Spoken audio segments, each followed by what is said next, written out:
Encore 200 mètres de course avec Ténor de Beaune qui possède plusieurs longueurs d'avance. En tête, Ténor de Beaune et une 26e victoire de suite. Je me souviens, nous sommes le 27 janvier 1991. Devant l'hippodrome de Vincennes, des supporters venus de Mayenne attendent patiemment l'ouverture des grilles.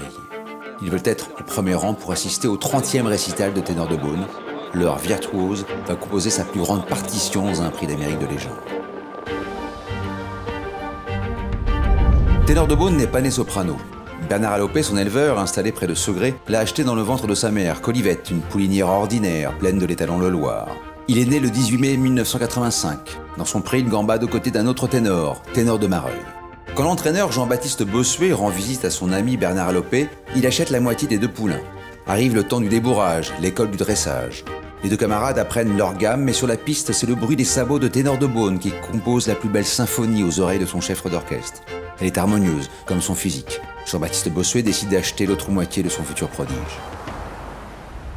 Ténor de Beaune débute en compétition à l'âge de 3 ans sur l'hippodrome d'Argentan.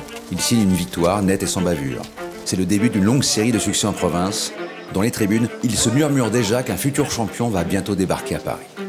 Le 30 novembre 1988, Ténor de Beaune découvre le temple du trot. Son physique et ses allures illuminent la cendrée parisienne, tandis que ses adversaires ne sont que des ombres furtives.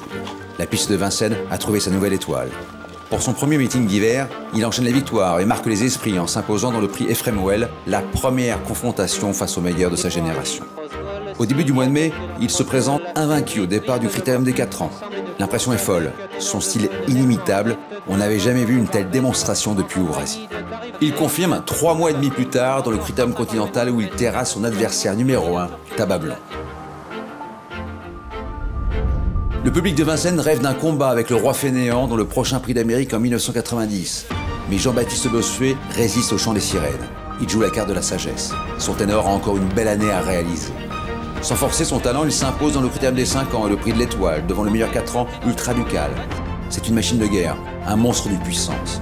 Le matin, il écœure ses sparring partners. Il va tellement vite que son mentor l'entraîne même avec un galopeur. Les journalistes font les comptes. À la fin de son année de 5 ans, Ténor de Beaune totalise 28 victoires d'affilée. Il est encore loin du record de Fandango et ses 38 succès consécutifs, mais aucun cheval ne s'est encore présenté invaincu au départ du Prix d'Amérique. Pour avoir ce statut, il lui reste une marche à gravir. Il doit gagner la dernière préparatoire, le Prix de Belgique. Sur le papier, ce n'est pas joué d'avance. Il doit rendre 25 mètres, mais sur le terrain, c'est une formalité. Ténor de Beaune est aux portes de l'exploit. Le dernier dimanche de janvier, un casting 5 étoiles défile sur la piste de Vincennes avec notamment Rêve du Don, sacré champion du monde aux États-Unis et le meilleur de sa promotion, Ultra Ducal. Dans quelques minutes, la légende des courses va s'écrire sous mes yeux. Ténor de Beaune pour l'instant magnifique dans ce prix d'Amérique. Il a l'avantage à l'entrée de la ligne droite. Rêve du Don est en seconde position. Le numéro 15, Ténor de Beaune qui l'emporte. Magistrale victoire. Ténor de Beaune triomphe pour la 30e fois de sa carrière. Une invincibilité spectaculaire, historique. Amoindri par une blessure, il subit sa première défaite 2 semaines plus tard dans le Prix de France. Touché dans sa chair, il n'a plus l'esprit au combat, mais toutes ses batailles resteront homériques. À ce jour, aucun cheval n'a réédité cet exploit, et ce n'est pas près d'arriver.